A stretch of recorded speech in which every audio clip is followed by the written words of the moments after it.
समस्या क्या है भाई कि देखिए सर, फिजिक्स का डर, भाई साहब ये बड़ी खतरनाक सब्जेक्ट मानता है लोग कि फिजिक्स से बहुत डर लगता है सर, हमको माथा पकड़ लेता है फिजिक्स के नाम से। इतना न्यूमेरिकल आता है ना उसमें, मैं गारंटी के साथ कह सकता कि आप कितना भी पढ़ लीजिए, कितना भी क्वेश्चन बना लीजिए, 12th के बच्चों को नहीं बल्कि पूरे इंडिया में मैक्सिमम बच्चे सबसे ज्यादा परेशान है फिजिक्स से। लेकिन अब फिजिक्स में कुछ कारण है जिसके बारे में आज हम लोग समझेंगे। तो सवाल है कि फिजिक्स के डर को कैसे दूर करें। फिजिक्स का नाम सुनते ही लोग माथा पकड़ लेते हैं, लोगों का दिमाग चकराने लगता है। देखिए इस लड़की का क्या कंडीशन हुआ यहाँ पे।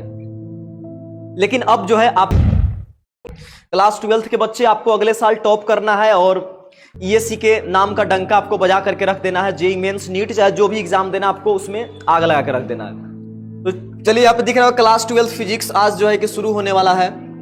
और ये आप अगर एक बार क्लास कर लेते हैं, अगर एक बार समझ लेते हैं तो देखिए आपको कौन कौन से एग्जाम में, जेईई मेंस का अगर आपको एग्जाम देना है, नीट का देना है, एनडीए का देना है, या कितना लोग बोलता है कि सर मुझे सीडीएस का तैयारी करना, जो ग्रेजुएट बच्चे होते हैं जिनका ग्रेजुएशन हो गया ना, सीडीएस का एग्जाम का भी तैयारी करते हैं, डिफेंस का ही एग्जाम है एक तरह से ये भी। तो उन लोग के लिए भी ये लेक्चर काम आएगा।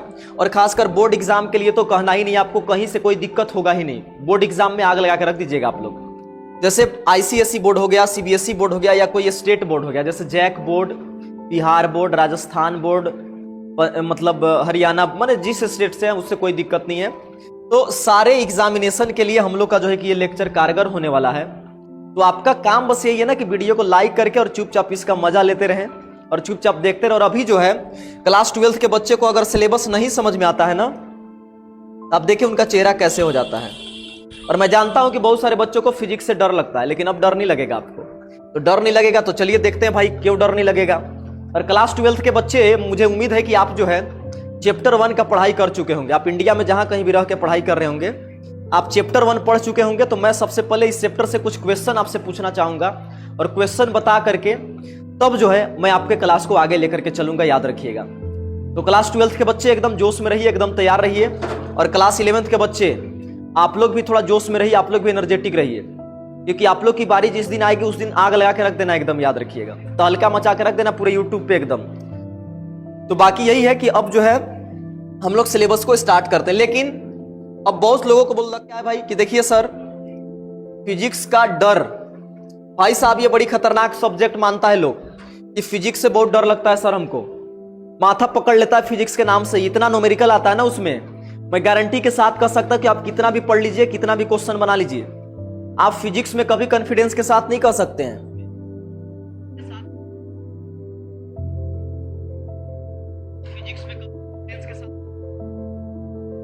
11th क्लास के बच्चे भी मजा ले सकते हैं जिंदगी का, वीडियो को लेकिन लाइक करके ऐसे मजा नहीं लेना है जिंदगी का।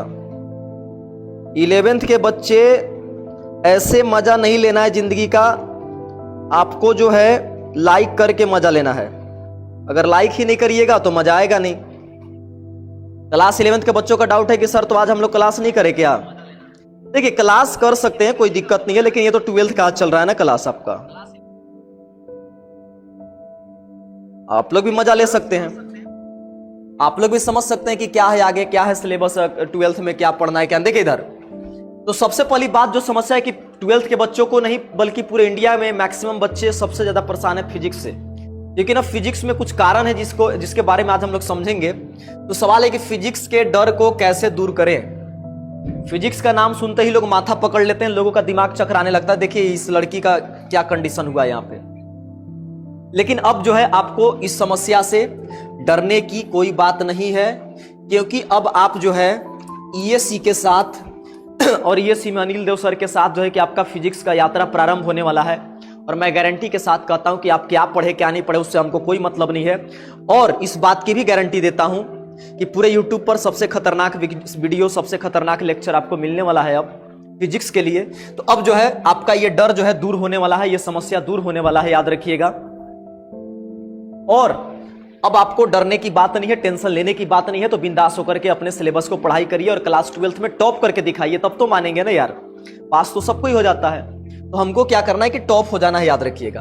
तो ठीक है, अब फिजिक्स के डर को कैसे दूर करें, तो ये सीखे साथ अगर आ गए तो डर लगने वाली कोई बात ही नहीं है, डरने की कोई बात नहीं है। तो चलिए हम लोग आगे बढ़ते हैं। अब आपको टेंशन नहीं लेना, हेडक नहीं लेना, जब मैं आपके साथ हूं तब। अब देखिए इसका सिलेबस क्या है। देखिए सिलेबस तो सबको मालूम होगा, 12th का सिलेबस क्या है भाई फिजिक्स का, ये बात होता है। देखिए ना फिजिक्स में थोड़ा सा दिक्कत क्या होता है ना, इसमें ऐसे ऐसे चीज के बारे में पढ़ाई करना है ना क्लास 12th में, कुछ दिखता ही नहीं है। चार्ज पता ही नहीं चलेगा कहां गया चार्ज, इलेक्ट्रॉन प्रोटॉन खाली चार्ज चार्ज चार्ज, आवेश आवेश आवेश। टीचर पगला के रख देता है विद्युत क्षेत्र विद्युत विभव, विद्युत क्षेत्र विद्युत विभव, और हकीकत है कि बच्चों को इसका मीनिंग समझ में ही नहीं आता है क्या है ये चीज एक्चुअली। अब जो है आपका डर दूर होने वाला, आपका समस्या दूर होने वाला है। तो देखिए सिलेबस की बात करें क्लास 12 फिजिक्स का भाई साहब, तो आपको टोटल जो है 14 चैप्टर यहां पे पढ़ना है आपको। टोटल का टोटल कितना है, 14 चैप्टर आपको पढ़ने हैं, याद रखिएगा। और अगर 14 चैप्टर अगर आपको पढ़ना है इसमें टोटल, तो मैं गारंटी के साथ कह सकता हूं कि कोई भी चैप्टर आपको परेशान नहीं करेगा, इस बात की गारंटी है। और साथ ही साथ क्लास 12 के बच्चे जो अभी तक वीडियो को लाइक नहीं कर पाए हैं, जल्दी से लाइक करिए, जल्दी से लाइक करिए सारे लोग। आज 12th क्लास ही चल रहा है, आज आपका क्लास 12th का ही चल रहा है, क्लास 12th का ही चल रहा है भाई साहब। थोड़ा जोश में रहिए ना, बहुत जगह के पूरे इंडिया से बच्चे जो है कि अब लाइव क्लास ज्वाइन करने लगे हैं, क्योंकि मुझे मालूम है कि सारे बच्चों का समस्या का समाधान यहां होगा, उसमें कोई दिक्कत नहीं है। देखिए इसमें क्या है, पहला चैप्टर है electric charges and field. Hindi में बोल दे रहा हूं तो आप भी लिखते चलिएगा, हिंदी वाले विद्यार्थी। इसका हिंदी होता है विद्युत आवेश तथा क्षेत्र, पहला चैप्टर हो गया आपका। दूसरा क्या है, इलेक्ट्रोस्टैटिक पोटेंशियल एंड कैपेसिटेंस, मतलब स्थिर वैद्युत विभव, और इसको बोलते हैं धारिता। और एक बात की और गारंटी मैं देता हूं कि पूरे यूट्यूब पर हिंदी और इंग्लिश दोनों का ऐसा वीडियो आपको कहीं मिलने वाला नहीं है, तो आप सारे क्लास को कंटिन्यू करिएगा। तीसरा चैप्टर है करंट इलेक्ट्रिसिटी, नाम है इसका विद्युत धारा, 10 क्लास में पढ़ के आते हैं आप इस चैप्टर को। उसके बाद है मूविंग चार्ज एंड मैग्नेटिज्म, मतलब कि गतिशील आवेश और चुंबकत्व। उसके बाद क्या है आपका चैप्टर मैग्नेटिज्म एंड मैटर, मतलब कि चुंबकत्व एवं पदार्थ यानी द्रव्य। उसके बाद इलेक्ट्रोमैग्नेटिक इंडक्शन, वैद्युत चुंबकीय प्रेरण। उसके बाद अल्टरनेटिंग करेंट जिसको बोलते हैं प्रत्यावर्ती धारा। क्वेश्चन प्रैक्टिस कराने वाला हूं अभी, सब लोग तैयार रहिए। इलेक्ट्रोमैग्नेटिक वेव, वैद्युत चुंबकीय तरंग ना, एसी अल्टरनेटिंग करंट, प्रत्यावर्ती धारा, बड़ा खतरनाक बहुत खूबसूरत चैप्टर है ये। आपके घरों में जो करंट आता है ना वो एसी करंट आता है भाई साहब, और एसी करंट एक्चुअली में कैसे वर्क करता है ना हम लोग इस चैप्टर में समझेंगे ना, 7वां चैप्टर में। उसके बाद आपको पढ़ना ray optics and optical instrument. Ray optics में क्या पढ़ना, वही दर्पण के बारे में पढ़ना, मिरर के बारे में, प्रकाश का परावर्तन प्रकाश का अपवर्तन कैसे होता है। उसके बाद आता है वेव ऑप्टिक्स। प्रकाश को समझना, लाइट को समझना इतना आसान नहीं है भाई साहब, लेकिन फिर भी इसको हम लोग एडवांस लेवल तक समझेंगे। जेई मेंस, नीट, दुनिया जहां सब आपको गजरा लगेगा, लेकिन ठीक से पढ़ने के बाद आपको सारा सिलेबस टच करूंगा मैं, और अच्छे से डीपली टच करेंगे, उसको डीपली पढ़ेंगे। उसके बाद dual nature of radiation and matter, मतलब कि विकिरण का द्वैत व्यवहार, और बाकी यही है विकिरण और पदार्थ का द्वैत व्यवहार। उसके बाद एटम, एटम माने परमाणु। उसके बाद न्यूक्लियाई माने नाभिक। 11th के बच्चे अभी आप पढ़ रहे हैं स्ट्रक्चर ऑफ एटम, परमाणु की संरचना, रदरफोर्ड, थॉमसन, दुनिया जहान। तो भाई साहब याद रख लीजिए, क्लास 12 में एक चैप्टर है ना एटम, तो यहां भी काम आएगा। और एक न्यूक्लियाई यानी नाभिक नाम का भी एक चैप्टर है। परमाणु के अंदर नाभिक मिलता है, न्यूक्लियस मिलता है, तो वो भी एक प्रकार का चैप्टर है। इस बात का आपको ख्याल रखना है। नाभिक एक चैप्टर बन गया, आप समझिए कि उसके अंदर क्या पढ़ना होगा। हम लोग तो इतना ही जानते हैं कि नाभिक बनता है प्रोटॉन और न्यूट्रॉन से, लेकिन अब एक चैप्टर बन गया भाई साहब, बड़ा खतरनाक बात है। और उसके बाद है सेमीकंडक्टर, अर्धचालक, और अर्धचालक से बने हुए बहुत तरह से उपकरण, बहुत तरह के यंत्र के बारे में, मशीन के बारे में। ये हो गया टोटल 14 चैप्टर। तो सिलेबस बताने की आवश्यकता नहीं है, क्योंकि आप सिलेबस जान चुके हैं। अब बहुत सारे लोग तो कितना चैप्टर पढ़ चुके होंगे। तो चलिए वीडियो को आगे लेकर के चलते हैं भाई साहब। ये देखिए किस प्रकार से ना चार्ज, यहाँ पे स्पार्क निकल रहा है, चार्ज निकल रहा है, चिंगारी निकल रहा है। ये चार्ज क्लास 12 के बच्चों को रुला के रखने वाला है, ये चार्ज स्पार्क। सारे लोगों को राधे राधे राधे राधे। सब लोग क्लास 12 के बच्चे आइए और वीडियो को लाइक करिए भाई, वीडियो को लाइक करिए, क्योंकि आपको ऐसा वीडियो कहीं नहीं मिलने वाला है, कहीं मिलने ही वाला नहीं है आपको। अब चलिए क्लास 12 के बच्चे तैयार हो जाइए, और मैं पहले आपका टेस्ट करूंगा। जिस प्रकार डॉक्टर इलाज करने से पहले आपकी जांच करता है, ब्लड चेक करता है, आपका यूरिन, माने सारा बॉडी का चेक करता है पहले कि भाई इसको बीमारी क्या है। अगर बीमारी पकड़ लिए तो इलाज करना कोई बड़ी बात नहीं है। तो इसीलिए मैं कुछ सवाल लेकर के आया हूं और सबका आंसर आपको देना है। बायोलॉजी भी चलेगा, सारा कुछ चलेगा, सारा क्लास चलने वाला है। अब चलिए बताइए क्लास 12 के बच्चे जल्दी से मुझे आंसर दीजिएगा। जो देख रहे हैं, जहां से भी देख रहे हैं, सारे लोग आंसर दीजिएगा मुझे। पहला सवाल है, आप लोग देखिए, डरिएगा मत सवाल को देखे कि सर सवाल बहुत टफ है और मैंने पढ़ा नहीं है सर, तो कैसे बताऊं सर, मुझे तो समझ में नहीं आया, मेरा चैप्टर 1 निकल गया सर, लेकिन मुझे चैप्टर बुझाया ही नहीं और मुझे डर लग रहा है, मेरे दिमाग में टेंशन बन गया है सर, अब कैसे होगा। तो इसी का इलाज करने के लिए मैं आया हूं, इसी का इलाज करने के लिए आपका ईएससी आपके साथ आया है और आपका लाइव क्लास शुरू किया है। तो चलिए पहला सवाल मैं देखता हूं और इसका आंसर कमेंट करिएगा सारे लोग। बोल रहा है कि if the size of the charge body are very small compare to the distance between them then we treat them as, यदि आवेशित वस्तुओं का जो आकार है ना उनके बीच की दूरी की तुलना में बहुत छोटा है तो हम उन आवेश को क्या मानते हैं। चलिए इसका आंसर कमेंट करिए सारे लोग। हम उन आवेश को क्या मानते हैं, क्लास 12th के बच्चे कमेंट करिएगा, शर्माइए मत। आप कहां से पढ़ाई कर रहे हैं मुझे उससे कोई मतलब नहीं है, कोई फर्क नहीं पड़ता है, दुनिया के किसी कोने से पढ़ाई करिए। चलिए बहुत लोग का आंसर सही है, बहुत बढ़िया बहुत बढ़िया। याद रखिएगा, जब कोई आवेशित वस्तु है, मान लीजिए दो आवेशित वस्तु है और इसके बीच का दूरी बहुत बड़ा है, इसके बीच का दूरी बहुत ज्यादा है और इस दूरी की तुलना में ये आवेश बहुत छोटे हैं, तो इनको याद रखिएगा, मानते हैं हम लोग पॉइंट चार्ज। आपका सही आंसर होगा बी, यानी कि B is the correct answer. Point charge और हिंदी में इसको बोलते हैं बिंदु आवेश। और सबका आंसर आना चाहिए यार, क्यों आप लोग सबका आंसर नहीं आ पा रहा है।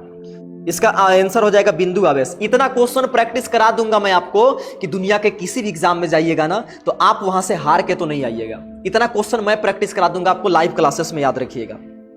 अब चलिए दूसरा क्वेश्चन देखिएगा और दूसरा क्वेश्चन का आंसर मुझे दीजिएगा, बताइएगा कि क्या होगा इसका आंसर, सारे लोग बताइएगा। दूसरा क्वेश्चन बोला प्रति इकाई आवेश बल को क्या कहते हैं। प्रति इकाई आवेश बल, ये देखिए प्रति इकाई आवेश लगने वाला बल, ध्यान से समझिएगा। इंग्लिश में the force per unit charge, उसको हम लोग क्या बोलते हैं, जल्दी से बताइए। आज 11th का क्लास नहीं चलेगा, 11th का क्लास आपका कल चलेगा, तो वीडियो को लाइक करके जिंदगी का मजा लीजिए और डरिए मत। प्रति इकाई आवेश लगने वाले बल को क्या कहते हैं, the force per unit charge को क्या बोलते हैं। इस क्वेश्चन से मैं ये टेस्ट करना चाहता हूं कि क्लास 12th के कौन कौन सा बच्चा सही ट्रैक पे चल रहा है, मतलब चैप्टर को पढ़ने के साथ साथ उसको समझ भी ले रहा है और सवाल भी बना ले रहा है, ताकि मैं उसके आगे उसका इलाज कर सकूं। चलिए जल्दी से बताइए। तो याद रखिएगा, the force per unit charge को हम लोग बोलते हैं विद्युत क्षेत्र बोला जाता है। यानी कि इसका ऑप्शन नंबर सी, जिसका जिसका है सबका सही है, सी वाला सही है भाई साहब, चांदनी का सही है, कुमकुम का सही है, अजीत का भी सही है, लगभग सबका आंसर सही आ रहा है। लेकिन सनी कुमार मेहता का गलत हो गया, आपने इलेक्ट्रिक पोटेंशियल बोल दिया ना भाई। विद्युत विभव तो अलग चीज होता है, विद्युत विभव को समझना इतना आसान नहीं है। अगर 100 बच्चा फिजिक्स पढ़ता है ना तो 100 में 10 बच्चा को समझ में आता है विद्युत विभव एक्चुअली में होता क्या है, इलेक्ट्रिक पोटेंशियल होता क्या है, याद रखिएगा। उसको नहीं बोलते हैं ना प्रति इकाई आवेश। देखिए अगर मान लीजिए आप खुद समझिए कि Q आवेश पे लगने वाला बल है अगर F, तो इकाई आवेश पर कितना बल लगता है, F/Q लगता है। और ये जो F/Q है इसको तो आप विद्युत क्षेत्र बोलते हैं ना भाई साहब।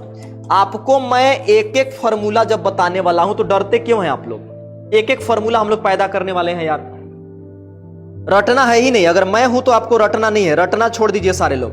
अब चलिए अगले क्वेश्चन में आते हैं हम लोग। ये तो ठीक है, अभी तो मैं टेस्ट कर रहा हूं, इसको एक्सप्लेन भी नहीं करूं तो भी मत डरिएगा, बहुत सारा क्वेश्चन अभी आने वाला है। चलिए अगला क्वेश्चन में ध्यान से समझिएगा। यह है आपका अगला सवाल। तो जो लोग तेज तरार समझते हैं भाई साहब बना करके दिखाइए हमको अगला क्वेश्चन। बोल रहा है कि यदि इलेक्ट्रॉन को 10 के पावर 4 न्यूटन पर कूलम के विद्युत क्षेत्र में रखा जाए तो उस पर लगने वाला बल कितना होगा। एक इलेक्ट्रॉन है, उसको एक विद्युत क्षेत्र में रखा गया है, यानी कि an electron is placed in an electric field of intensity 10 के पावर 4 न्यूटन पर coulomb, the electric force on the electron is. ये सवाल अगर आपने सही सही बताया, सनी लव यू टू, और क्लास रेगुलर करिए। और मैं आपको बता देना चाहता हूं कि किसी भी एग्जाम की तैयारी कर रहे हैं तो आपको डरने की बात नहीं है। दुनिया के किसी कोने से आप रह करके क्लास कर रहे हैं तो डरना नहीं है। ध्यान से देखिए, यहाँ पे एक विद्युत क्षेत्र है, यही तो देखिए विद्युत क्षेत्र ये हो गया। इसमें एक इलेक्ट्रॉन को रख दिए, ला करके इलेक्ट्रॉन को रख दिए तो अब इस पर एक फोर्स लगेगा भाई, और फोर्स लगेगा तो इधर जाके ये आकर्षित, मतलब कि जब किसी आवेश को विद्युत क्षेत्र में रखते हैं ना उस पर एक चार्ज, उस पर एक फोर्स लगता है, उस पर एक बल लगता है। इसका आंसर लेकिन कोई दे नहीं पा रहे यार आप लोग। उसका फॉर्मूला क्या होता है यार, F=QV होता है ना। इस फॉर्मूले से तो बनाना है इस क्वेश्चन को। अगर ये भी फॉर्मूला नहीं मालूम है तो दिक्कत है।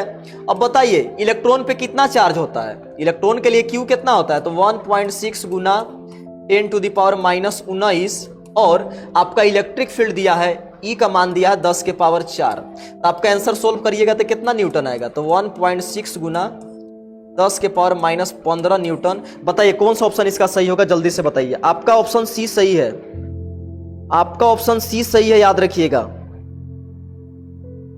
आपका ऑप्शन नंबर सी सही है। क्लास 12 के बच्चे अगर अभी से डर लग रहा है ना, अगर अभी से ही अपने आप को कमजोर समझ रहे हैं तो फिर दिक्कत होगा आपको भाई साहब। जिसका जिसका सी आपका डी आ रहा है ना इसमें ऑप्शन, ये डी वाला ऑप्शन आपका सही है, डी वाला ऑप्शन आपका सही है। जिसका डी आया उसका बिल्कुल सही है। 1.6 गुना 10 के पावर माइनस 15 आंसर होगा ना, माइनस 15 वाला ऑप्शन सही होगा, डी सही होगा इसका, डी डी। भाई साहब क्लास 12 में पढ़ाने वाला हूं। इंडिया में सबसे हार्ड, सबसे टफ अगर बोर्ड का कोई पढ़ाई है तो क्लास 12 है। क्या समझते हैं अपने आप को? चल इधर देखिए, जल्दी आइए जल्दी आइए। अब देखिए चौथा क्वेश्चन का आंसर दीजिए मुझे, चौथा क्वेश्चन का आंसर दीजिए सारे लोग। ये बोल रहा है कि विद्युत क्षेत्रीय में ऊर्जा घनत्व, आपको बताना ऊर्जा घनत्व का सूत्र, द एनर्जी डेंसिटी। भाई साहब एनर्जी डेंसिटी को दिखाते हैं छोटका यू से, और ये क्वेश्चन है चैप्टर नंबर 2 से। मैंने फिलहाल में पढ़ा है ना कैपेसिटर वाला चैप्टर, कैपेसिटर में एनर्जी स्टोर होता है तो वहां पे एनर्जी डेंसिटी नाम का भी एक चीज होता है।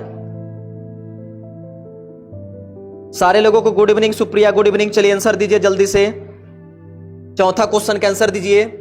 एनर्जी डेंसिटी का फॉर्मूला क्या होता है छोटा यू का? ऑप्शन आपके पास है लेकिन आंसर नहीं दे पा रहे हैं, बहुत दुख की बात है भाई साहब। अगर अभी भी आंसर नहीं दे पा रहे हैं क्या करिएगा आप? 1/2 एप्सिलॉन नॉट गुना इलेक्ट्रिक फील्ड, 1/2 गुना एप्सिलॉन नॉट गुना विद्युत क्षेत्र का स्क्वायर, या एप्सिलॉन नॉट गुना विद्युत क्षेत्र का स्क्वायर। बताइए इसमें कौन सा ऑप्शन सही होगा? तो याद रखिएगा आपका जो चौथा क्वेश्चन है ना, उसमें एनर्जी डेंसिटी का जो फॉर्मूला होता है मैं आपको बताता हूं। एनर्जी डेंसिटी का अगर टॉप करना है तो जितना क्वेश्चन प्रैक्टिस करवा रहा हूं सारे को पढ़िएगा। टॉप करने से कोई नहीं रुकता, बोर्ड में टॉप करना बहुत आसान होता है यार। मुस्कान सी, ना ना ना ना ना, ये चौथा का आंसर याद रखिएगा। ऊर्जा घनत्व एनर्जी डेंसिटी का फॉर्मूला होता है 1/2 एप्सिलॉन नोट गुना ई स्क्वायर। मतलब यही हुआ कि आप लोग को अभी फिजिक्स पूरी तरह से समझ में नहीं आया है भाई साहब, फिजिक्स जो है पूरी तरह से समझ में नहीं आया है। अब बताइए कौन सा ऑप्शन इसका सही है, जल्दी से बताइए। 1/2 एप्सिलॉन नोट गुना विद्युत क्षेत्र ई का स्क्वायर। भाई बी सही है ना इसमें, तो आप सी डी कैसे मार रहे हैं इसमें? ठीक, आपका बी ऑप्शन सही होगा। लाइक नहीं भी नहीं कर पा रहे हैं। डायग्राम के साथ एक एक चीज एक्सप्लेन करने वाला हूं ना, इलेक्ट्रिक फील्ड क्या होता है, कैसा होता है। भाई पता नहीं आप लोग का ध्यान कहां है, पढ़ाई कर लिए, कोई डाल्टनगंज पढ़ा, रांची पढ़ा, इधर उधर बहुत सारे बच्चे इसमें है शामिल, लेकिन इतना इजी क्वेश्चन नहीं सोल्व कर पा रहे, कैसे होगा काम? तो ऊर्जा घनत्व का जो सूत्र होता है एनर्जी डेंसिटी का, तो 1/2 epsilon not Guna E square. मैं इस क्वेश्चन से ये पता कर ले रहा हूं कि आपका लेवल अभी क्या है और मुझे स्टार्ट कहां से करना है, याद रखिएगा कहां से स्टार्ट करना है इसको। चलिए अगला क्वेश्चन देख लेते हैं। अगला क्वेश्चन थोड़ा एडवांस रहेगा, लेकिन पांचवा क्वेश्चन तो एकदम आसान है, एडवांस नहीं है भाई। पांचवा वाला क्वेश्चन तो एडवांस नहीं है आपका। बताइए आंसर, पांचवा का आंसर बताइए। टॉप करना है ना अगले साल। बहुत आप लोग पढ़ाई करते हैं, ईएससी के स्टूडेंट हैं आप लोग। वीडियो को लाइक कर करके आग लगा दिए, मार्केट के सारे लोगों में एक खौफ बना दिए यार आप लोग। मार्केट के सारे लोग टेंशन में कि ईएससी के बच्चे और ईएससी का जो यूट्यूब चैनल है उस पे बच्चों ने तो आग लगा के रखा यार एकदम। देखिए, the electric field intensity at any point on the surface of A charge conductor, मतलब किसी आवेशित चालक के किसी भी बिंदु पर विद्युत क्षेत्र किधर होता है? बताइए, क्या जीरो होता है क्या सतह पर, या परपेंडिकुलर होता है सरफेस के यानी सतह के लंबवत होता है, या फिर टेंजेंशियल टू द सरफेस यानी सतह के स्पर्शी होता है, या फिर अनंत होता है? बताइए इसका आंसर कौन सही होगा? अगर इसका आंसर नहीं बता पाए हैं, अगर इसका आंसर नहीं बता पा रहे हैं, मतलब बहुत ही दुख की बात है। क्लास 12 के बच्चे आप कहीं से पढ़ाई करिए, बहुत ही दुख की बात है। मैं मान के चलूंगा कि आपका बेस एकदम कमजोर है और मुझे जीरो लेवल से पढ़ाना पड़ेगा, फिर एकदम जीरो से पढ़ाना पड़ेगा। तो मैं आंसर देख रहा हूं सबका, ऐसा मत सोचिए कि सर आंसर नहीं देख रहे भाई साहब। याद रखिएगा विद्युत क्षेत्र हमेशा जो है परपेंडिकुलर टू द सरफेस होता है, सतह के लंबवत होता है। तो आपका इसमें ऑप्शन बी नंबर सही हो गया। जैसे अगर यह कोई चालक है मान लीजिए और इसमें कोई प्लस चार्ज है, तो प्लस चार्ज से विद्युत क्षेत्र रेखा निकलती है ना बाहर, तो जब निकलती है तो कैसे निकलती है भाई? तो याद रखिएगा, तो हमेशा जो है सतह के लंबवत निकलता है। याद रखिएगा, देखिए निकल रहा है ना विद्युत क्षेत्र, इधर प्लस से निकलता है, सबको मालूम है, नहीं मालूम है तो मैं बताऊंगा। ये इलेक्ट्रिक फील्ड निकल रहा है और ये परपेंडिकुलर होता है ना, हमेशा हमेशा ये लंबवत निकलता है सतह के, याद रखिएगा। अरे भाई साहब क्या करिएगा आप लोग, क्या करिएगा समझ में नहीं आ रहा है। अभी तो शुरुआत किया है मैंने कहानी का, अभी बहुत कुछ बाकी है साहब पढ़ने के लिए। और जो आप लोग अभी लापरवाही कर रहे हैं ना, इतना भयानक पछताना होगा आपको, क्योंकि क्लास 12 आगे के लिए एक बेस तैयार करता है, याद रखिएगा।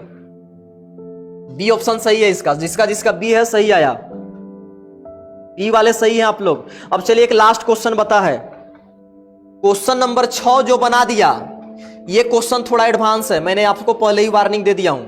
ये क्वेश्चन थोड़ा एडवांस है, और जिसका क्वेश्चन नंबर 6 बन गया, मैं इतना दावे के साथ कह सकता हूं कि वह जो है अपना तैयारी को जिला टॉपर बनने के लायक, तो अभी तुरंत उसका मतलब ये अभी है उसका तैयारी, डिस्ट्रिक्ट टॉपर के लायक उसका तैयारी है, जिला टॉपर बनने लायक है।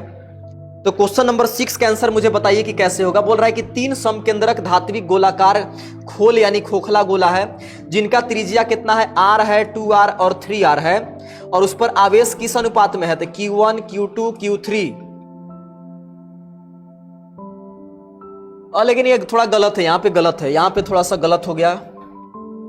ये जो है आपका इसका अनुपात है Q और है 2Q, और यहां पे अनुपात है आपका 3Q, इस तरह से है।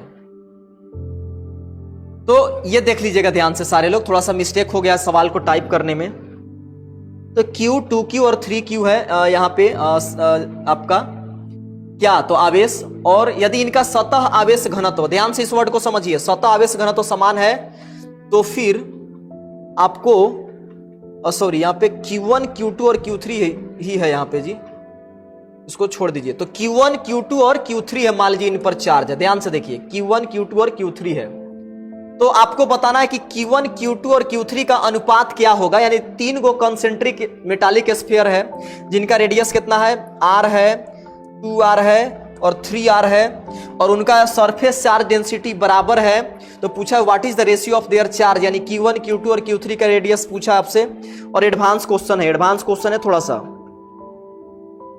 11th वाले बच्चे जोश में रहिए, सारे लोग जोश में रहिए, 12th वाले बच्चे भी जोश में रहिए। तो भाई साहब 2 शब्द जिनको मालूम है उसी से यह सवाल बनेगा, लेकिन अनिल सर जब आपको पढ़ा देंगे तो आप सवाल को कहीं से भी बना सकते हैं, कहीं से भी आग लगा सकते हैं, याद रखिएगा। देखिए कैसे, तो आपको सबसे पहले ध्यान देना है इनका त्रिज्या पे, और उसके बाद इनका चार्ज का जो रेशियो है उस पर ध्यान देना है, और बोला है कि इनका सतह आवेश घनत्व समान है। सतह आवेश घनत्व क्या होता है भाई साहब, चलिए इसको सोल्व करते हैं।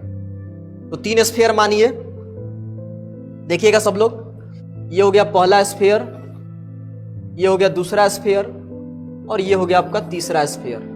अब सबका कुछ ना कुछ रेडियस होगा, तो इसका भी रेडियस कुछ होगा, इसका भी रेडियस कुछ होगा, और इसका भी रेडियस कुछ होगा। अरे भाई 12th का सिलेबस इतना इजी नहीं होता है ना, इसका रेडियस r है, इसका 2r है, और इसका रेडियस है 3r, तो कोई दिक्कत नहीं है तो r 2r और 3r है। इस पर चार्ज है Q1, इस पे चार्ज है Q2, और इस पे चार्ज है Q3। अब बोला है कि देखिए तीनों का सरफेस चार्ज डेंसिटी, ध्यान से समझिए, सरफेस चार्ज डेंसिटी ये बराबर है, इसका हिंदी में बोलते हैं सतह आवेश घनत्व। इसको ना सिग्मा से दिखाते हैं, याद रखिएगा, और सिग्मा से दिखाते हैं, इसका फॉर्मूला होता है Q/A होता है, याद रखिएगा, यानी चार्ज बटा एरिया होता है।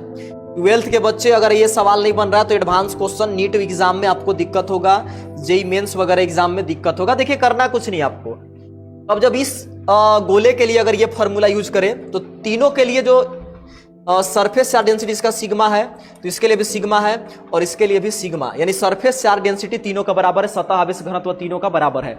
थोड़ा एडवांस क्वेश्चन दिया मैंने, जेई मेंस में पूछा था इसलिए दे दिया मैंने ये क्वेश्चन को, ये देख लेते हैं भाई क्या तैयारी है आपका, ताकि चेक करना बहुत आवश्यक होता है।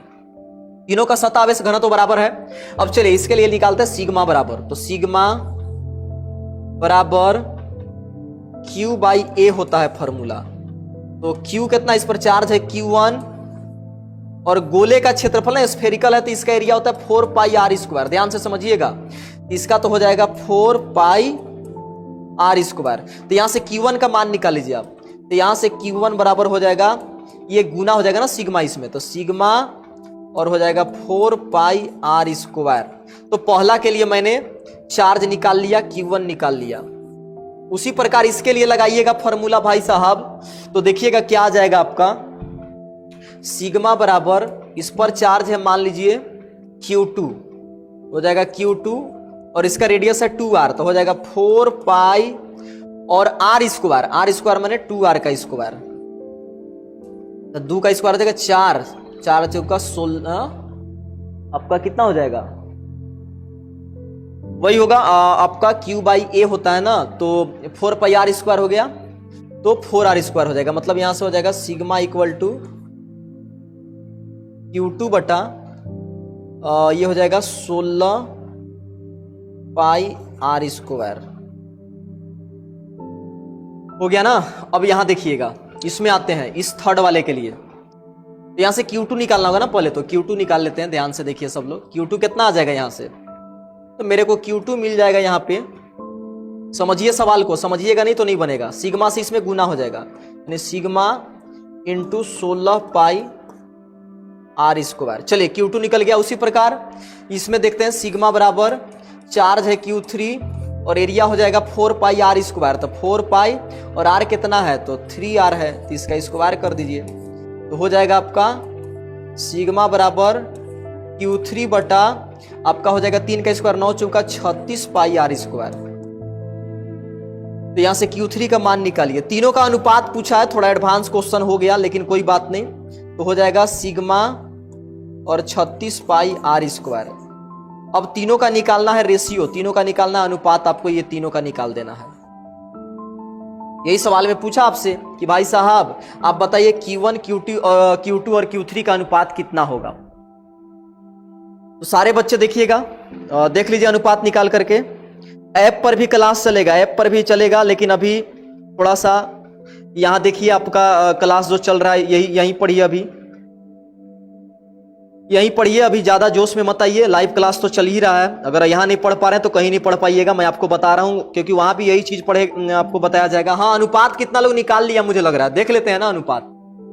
तो मुझे निकालना है भाई साहब, एडवांस क्वेश्चन को देख के डरिए मत, Q1 अनुपात Q2 अनुपात Q3, तो Q1 का मान कितना पहले देख लेते हैं हम लोग। ये है ना सिग्मा 4 पाई r स्क्वायर, तो हो गया सिग्मा 4 पाई r स्क्वायर। इस टू क्या हो जाएगा आपका, Q2 कितना है, ध्यान से देखिए सारे लोग, डरिएगा तो डरते रह जाइएगा। ये है ना सिग्मा 16 पाई r स्क्वायर, सिग्मा 16 पाई r स्क्वायर। फिर Q3 का मान लेकर के आते हैं उधर से हम लोग, कितना है Q3, तो सिग्मा 36 पाई r स्क्वायर, सिग्मा 36 पाई r स्क्वायर। तो देखिए क्या क्या कटेगा, जल्दी जल्दी काटिए। तो यहां कटेगा आपका सिग्मा कट गया, r स्क्वायर कट गया और पाई कट गया, बच क्या गया, बचा 4:16:36। अब इसको काटिए तो 4 से तो सब कट जाएगा, मुझे लग रहा है 4 से सब कटेगा। ये 4 से एक बार में, ये 4 से कटेगा 4 बार में, ये 4 से कटेगा 9 बार में। आपका आ गया 1, 4 और 9 आ गया अनुपात। देखिए कौन ऑप्शन सही है, जल्दी बताइए। 1, 4, 9 एडवांस क्वेश्चन था तो क्या हुआ, ऐसा थोड़ी है कि हमसे नहीं बनेगा, आपसे नहीं बनेगा। आप तो पढ़े हुए हैं ना चैप्टर 1 भाई, और जो नहीं पढ़े हुए मुझे तो यही तो टेस्ट करना है ना, आपको यही तो टेस्ट करना है। वीडियो को लाइक करिए, खूब लाइक करिए। 1, 4, 9 का अनुपात आ गया। देखिए यही सवाल था आपका इधर, तो इसको अच्छे से देख लीजिए, अच्छे से उतार लीजिए। मैं थोड़ा साइड हट जाता हूं। और क्लास 12 के बच्चे, ये क्वेश्चन में बहुत थोड़ा सा जान था और कोई बड़ी बात नहीं है, देख लीजिए, उसको उतार लीजिए सारे लोग। और मैंने साइड दे दिया आपको। और डरिएगा तो डरते रह जाइएगा भाई साहब, जब मैं हूं आपके साथ तो डरना नहीं, आपको डरना नहीं है, एकदम बिंदास पढ़ाई करिए, मैं आपके साथ हूं। उतारिए इस क्वेश्चन को देख लीजिएगा। और एक बार जो है कि पॉज करके वीडियो को आप सवाल उतारिएगा, क्योंकि सवाल उतारने के लिए हम लोग रुक नहीं सकते हैं ना। अब मान लीजिए कि रुकेंगे तो टाइम एक फालतू का वेस्ट हो जाएगा हम लोग का। तो देख लीजिएगा सवाल यहाँ पे है, देख करके उसको उतार लीजिएगा सारे लोग। यही क्वेश्चन है आपका। अब चलिए आगे चलते हैं, हम लोग आगे चलते हैं। आगे टॉपिक क्या है मेरा, देखिए ना, यहाँ पे थोड़ा सा डिफरेंस बताता हूं 11th 12th में क्या डिफरेंस है। 11th हार्ड है कि 12th हार्ड है, देखिए ध्यान से। 11th क्लास का फिजिक्स हार्ड है कि 12th क्लास का, इसको थोड़ा समझिएगा ध्यान से आप। बहुत लोगों को लगता है ना सर 11th में मजा आ रहा था। भाई साहब पहली बात तो ये जानिए कि क्लास 11th कहिए चाहे 12th कहिए, दोनों के सिलेबस में ना कुछ डिफरेंस है, ध्यान से समझिएगा। तो मैं बताता हूं आज क्लियर कट, जो टीचर नहीं बताते ना ये बात, तो दिक्कत होता है आपको। इधर लिखता हूं क्लास 11th का फिजिक्स, 11th के बच्चे भी इसको देख सकते हैं क्योंकि उनके लिए भी तो काम आएगा ना 12th में जाएंगे तो। और इधर लिखता हूं क्लास 12th का फिजिक्स, क्लास 12th। ये सब बात आपको सिलेबस में नहीं मिलेगा ना, टीचर जल्दी बताएगा नहीं ये सारा चीज। देखिए होता क्या है ना कि क्लास 11th में होने वाली जितने भी मैक्सिमम घटनाएं हैं ना, उसको हम अपनी आंख से डायरेक्टली देख सकते हैं किसी भी चीज को, याद रखिएगा। 11th की बात करें तो जैसे कोई लिक्विड है, कोई तरल है, बह रहा है तो उसको देख सकते हैं आप। किसी वस्तु पर बल लगा रहे, ढकेल रहे हैं, उसको धक्का दे रहे हैं तो उसका विस्थापन हो गया, मैंने एक जगह से दूसरे जगह चला गया, तो उसको भी देख सकते हैं। कोई मोटरसाइकिल है एक सीधी रेखा में गति कर रही है, उसको भी देख सकते हैं। लेकिन क्लास 12th हार्ड क्यों होता है भाई? इसमें जितने चीजें हैं ना उसमें से हम बहुत को यानी मैक्सिमम को अपनी आंखों से देख नहीं सकते, इसको आपको महसूस करना होगा, यहाँ पे चीजों को फील करना होगा। बहुत सारा टीचर आपको बोलता है कि नहीं भाई ऐसा बात नहीं है, वो आपसे झूठ बोल रहा है, वो आपके साथ छल कर रहा है, आपको अब तक महसूस हो गया होगा। जैसे यहाँ पे हमको चार्ज के बारे में पढ़ना है क्लास 12th में, चार्ज को नहीं देख सकते, चार्ज के कारण विद्युत क्षेत्र पैदा होता है उसको भी नहीं देख सकते। अरे भाई साहब, तो मैंने आपको क्या बोला कि देखिए बहुत कुछ है यहाँ पे, बहुत कुछ है और भी बहुत सारा अंतर है, लेकिन मेन अंतर यही है कि हम लोग जो है 11th में जितना भी घटना था सबको आंख से देख पा रहे थे, यहाँ पे नहीं देख पा रहे थे। और यहाँ पे महसूस करके पढ़ना, ना फील करके पढ़ना, इसीलिए टॉप हो जाता है, इसीलिए थोड़ा हार्ड हो जाता है फिजिक्स। लेकिन जब आप अनिल सर के साथ हैं, आप ESC के साथ हैं, तो आपको कोई दिक्कत नहीं होगा। दोस्तों को मार मार के जगाइए, पानी झोंक झोंक के जगाइए, फोन कर करके जगाइए, लिंक शेयर करिए कि अरे भैंसा अब सुतने का समय नहीं है, लाइव क्लास कर ले, क्योंकि अब जो है इतना लेट से कौन शुरू करने वाला है क्लास। ये तो एक तो ऑलरेडी आपका 6 महीना निकल चुका है, 6 महीने में ही आपको जो करना है, टॉप करना है, जो भी करना है। देखिए और एक चीज मैं आपको बता दूं कि मैथ का बहुत ज्यादा यूज तो यहां भी हुआ था ना, आपका मैथ का यूज यहां भी हुआ था, और क्लास 12th में भी बहुत ज्यादा मैथ का यूज होने वाला है, याद रखिएगा। और कुछ मैथ्स का टॉपिक मैंने आपको ऑलरेडी 9-10 वीडियो दिया है बेसिक में, उसको थोड़ा ध्यान से देख लीजिएगा। और यही बेसिक डिफरेंस है क्लास 11th और 12th के सिलेबस में, और यही कारण है कि 12th थोड़ा सा लगता है कि हार्ड है, लेकिन हार्ड होता नहीं है। मैं समझा दूंगा आपको, बहुत आसान लगेगा, सवाल भी बनने लगेगा, और जो है आपको डरने वाली, मतलब 11th में जितना भी घटना है फिजिक्स में सबको ना मैक्सिमम को हम देख सकते हैं, डायरेक्ट आंखों से देख सकते हैं, डायरेक्ट। मैक्सिमम को मैं बता रहा हूं, सबको नहीं, मैक्सिमम को। स्प्रिंग को खींच रहे हैं, घर्षण लग रहा है, कौन सा फर्श पे ज्यादा चिकना है, घर्षण लगेगा, रुखरा सर, ये सब चीजें वहां पे दिखती है ना सारी चीजें। लेकिन क्लास 11th में ना देख नहीं सकते ना, महसूस करना है, फील करना है सारे टॉपिक को। इलेक्ट्रिक फील्ड है भाई साहब, विद्युत क्षेत्र है, ले कहाँ है, दिख नहीं रहा है, दिखता ही नहीं है। तो ये मेन डिफरेंस हो गया, और बहुत सारा चीज है। और साथ ही साथ जो है इस डिफरेंस को आप ध्यान से देखिएगा, जो टीचर आपको नहीं बताया होगा और बताएगा भी नहीं, क्योंकि बताने की आवश्यकता नहीं होती है, क्योंकि उसको पता है कि हमने जैसा रटाया है हर साल मैं रटाऊंगा। लेकिन हम लोग का फंडा अलग है, रटना नहीं है, रटाना नहीं है, पढ़ने का तरीका अलग होगा सबका। पूरे इंडिया के टीचर यही ना पागल कर करके रखते हैं बच्चों को, रटा रटा करके। नहीं नहीं, जो हकीकत है उसको देख लेंगे हम लोग। क्लास 12th के फिजिक्स में कुछ दिखने वाला नहीं है, 2 चार्ज है, उसके बीच बल लगता है K Q1 Q2 R square, दिखिए नहीं रहा है, चार्ज कहाँ है, बल कहाँ, कुछ नहीं है भाई।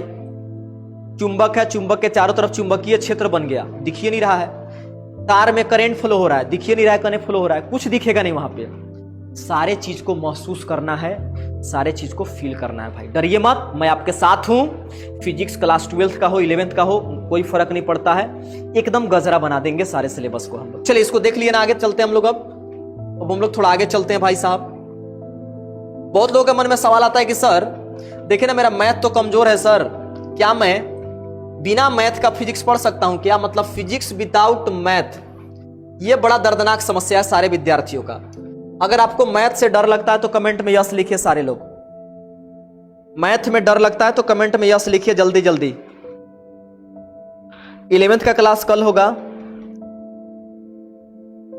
11th का क्लास आपका कल होगा, डरिए मत। अब सवाल है, देखिए मैथ से डर लगता है, अगर मैथ से डर लगता है 11th 12th दोनों के बच्चे, तो कमेंट में यस लिखिए, यस लिखिए, क्योंकि इसके बिना ना, अगर कोई टीचर आपसे बोल रहा है कि देख मैं तेरे को बिना मैथ का फिजिक्स पढ़ा देगा, 11th का भी 12th का, वो आपके साथ झोल कर रहा है टीचर, टीचर आपके साथ झोल कर रहा है भाई, टीचर आपके साथ धोखाधड़ी कर रहा है। ये संभव नहीं है ना, ये पॉसिबल नहीं है। मैं आपको आज लाइव क्लास में बता रहा हूं। अगर ऐसा कोई टीचर है तो उसको ले जाकर के ये वीडियो दिखाइए मेरे को, मेरा वाला।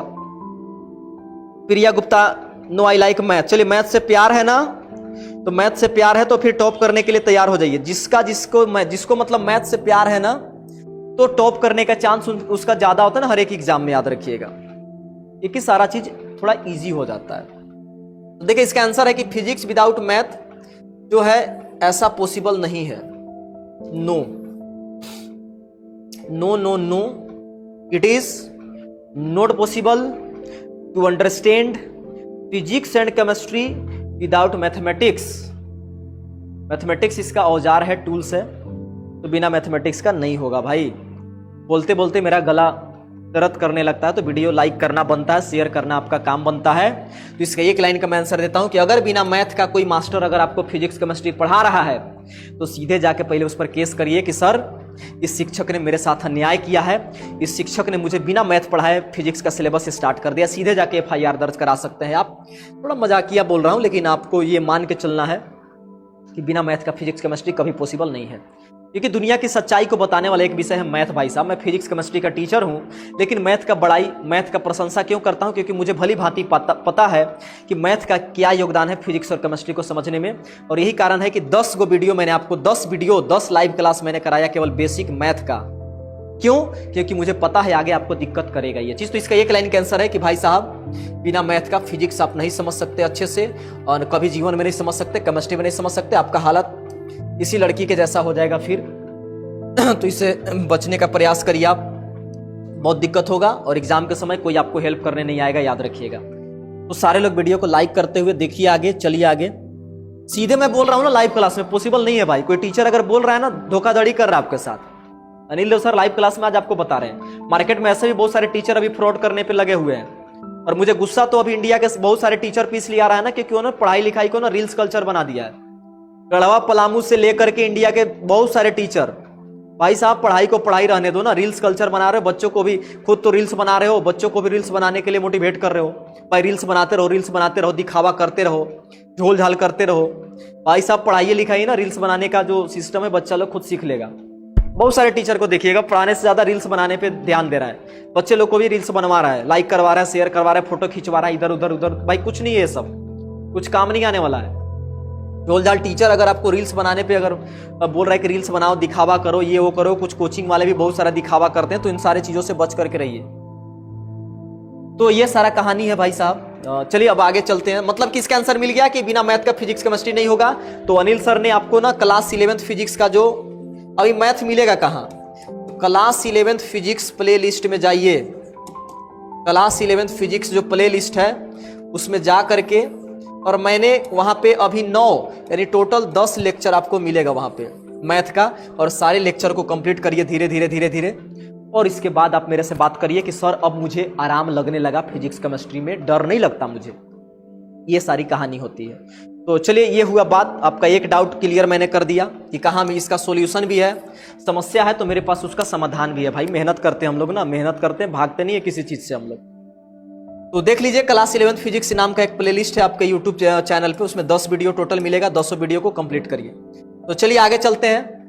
अब देखिए आता है बारी सिलेबस का। भाई साहब आपका सिलेबस शुरू हो गया क्लास 12th के बच्चे, क्लास 12th वाले बच्चे, यहां से आपका सिलेबस शुरू है। और देखिए सबसे पहला जो यूनिट है उसका नाम है इलेक्ट्रोस्टैटिक, और हिंदी में बोले तो इसका हिंदी होता है स्थिर वैद्युत की। कॉपी कलम लेकर के बैठ जाइए। स्थिर वैद्युत की नाम है, पहला इकाई है हमारा, यानी कि सिलेबस आज ही शुरू हो गया आपका। चलिए, तो सारे लोग जो है कॉपी कलम ले करके और तैयार हो जाइए, क्योंकि सिलेबस आपका शुरू हो गया है। सिलेबस आपका शुरू हो गया है, सिलेबस जो है आपका शुरू हो गया है। तो देख लीजिएगा, और कलर हो गया, इसका समाधान करते हैं अभी हम लोग। कलर वाला का समाधान कर देते हैं, डरिए मत। चलिए, तो हम लोग अपना कहानी फिर से शुरू करते हैं।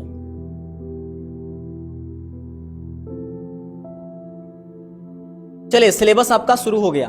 क्लास 12 के बच्चे, क्लास 12 के स्टूडेंट, आप लोग सारे लोग तैयार हो जाइए सिलेबस पढ़ने के लिए। अगर डर लगता है तो आप फिजिक्स का डर आपको दूर करने के लिए आपका ईएससी आपके साथ आ गया है, आपका अनिल देव सर आपके साथ आ गए हैं। तो देखिए जल्दी से सारे लोग उसको नोट करिए।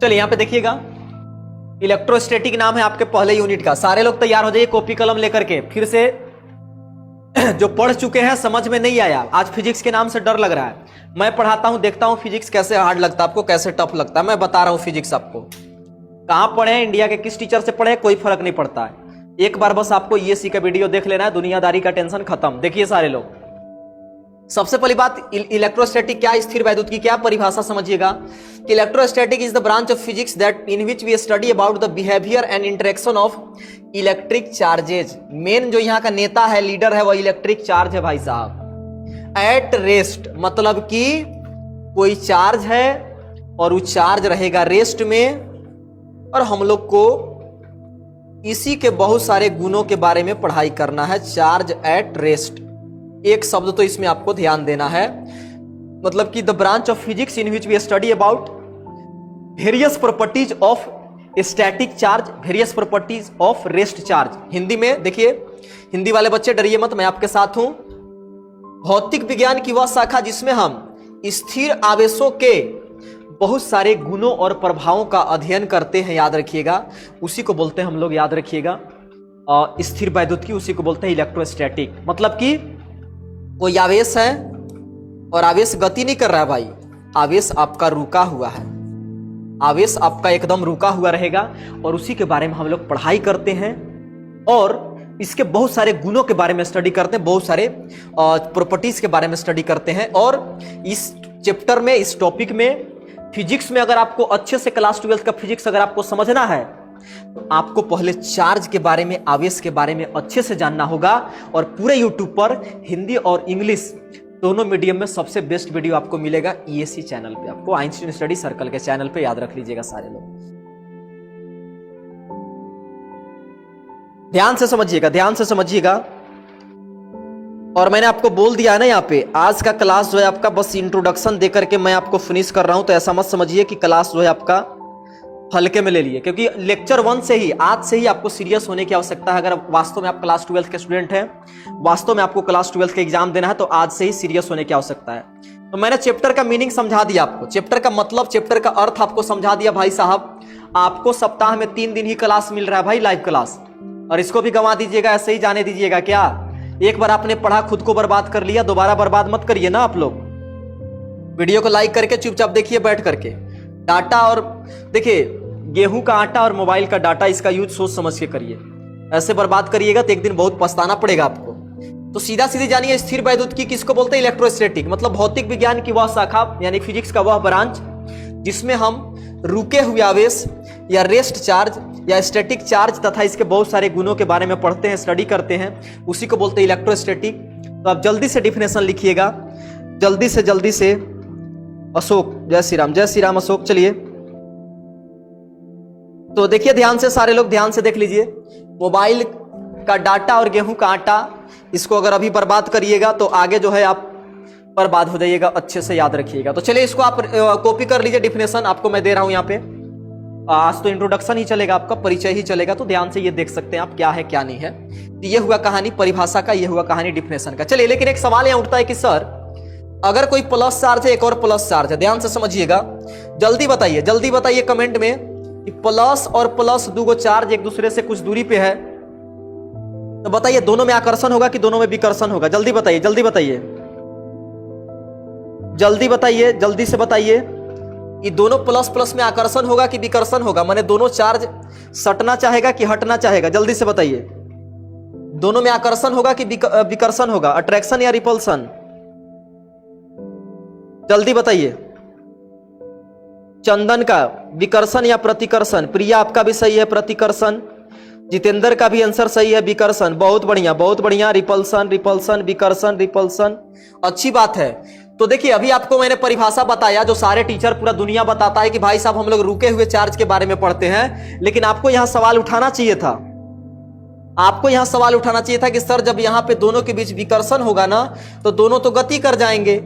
दोनों के बीच अगर बल लग रहा है, आपको मालूम है कि अगर कहीं बल लगता है तो उसमें त्वरण आ जाता है। ध्यान से आपको देखिएगा, पूरा इंडिया का टीचर यही परिभाषा रटा करके छोड़ देता है बच्चों को। विकर्षण वालों का सही है। अरे भाई, जब गति होगा ना, बल लग रहा है, विकर्षण होगा, ठीक है, विकर्षण मैंने मान लिया। इंग्लिश में इसको बोलते हैं रिपल्सन, ये मान लिया मैंने।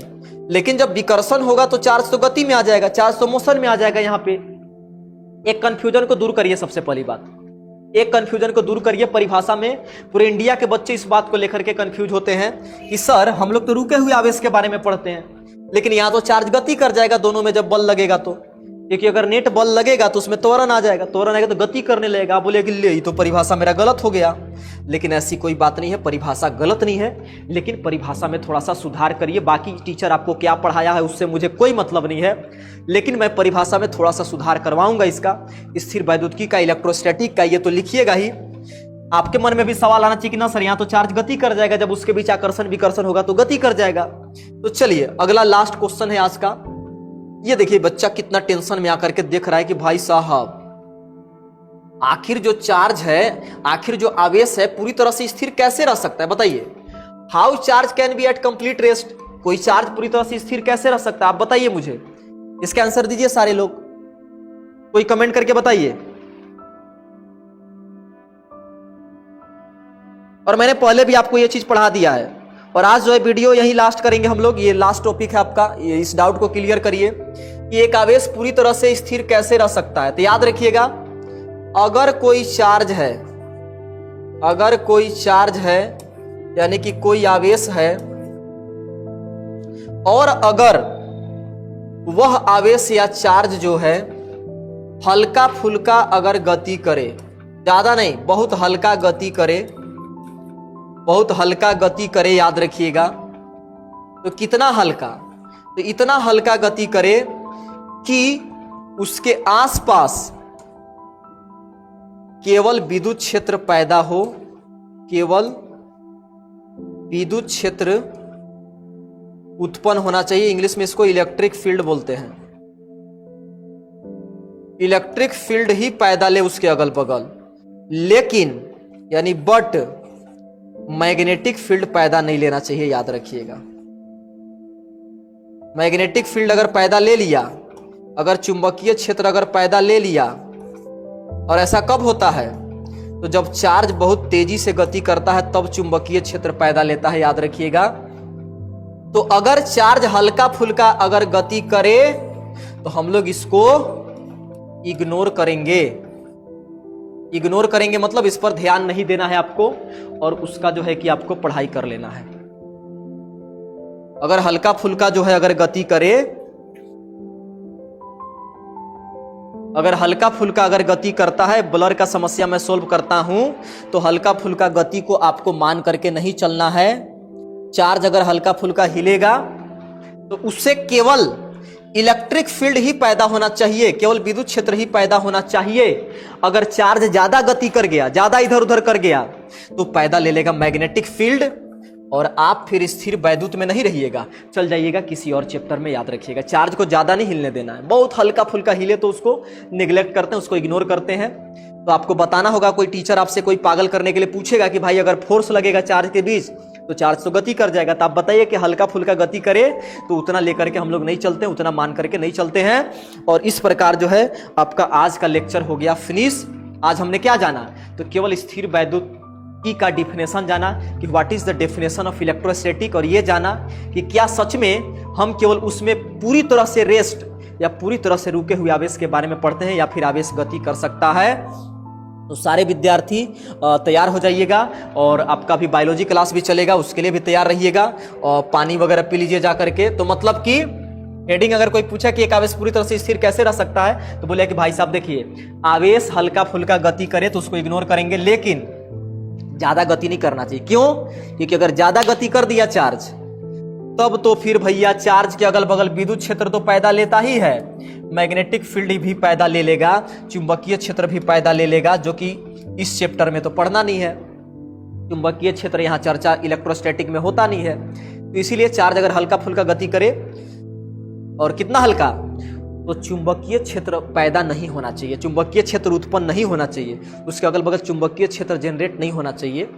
तो उस कंडीशन में हल्का फुल्का जो गति करता है चार्ज, उसको हम इग्नोर कर सकते हैं, उसको हम लोग न के बराबर मान सकते हैं, उसको हम लोग नेग्लेक्ट कर सकते हैं, लेकिन ज्यादा गति नहीं करना चाहिए, हल्का फुल्का चलेगा। तो ये हुआ स्थिर वैद्युतिकी का पूरा परिभाषा, कंप्लीट परिभाषा। आप कहाँ से पढ़ाई कर रहे हैं मुझे इससे कोई फर्क नहीं पड़ता, किस कोचिंग से, किस स्कूल से हैं, दुनियादारी कुछ नहीं, बस आप एक बार ईएससी का आइंस्टीन स्टडी सर्कल का अनिल देव सर के द्वारा पूरा लेक्चर कंप्लीट करिए और इसके बाद आपको फिजिक्स ऑटोमेटिक आसान लगने लगेगा। तो ठीक है, हम लोग मिलते हैं अगले क्लास में, तब तक के लिए अपना ख्याल रखिएगा। All the best and take care.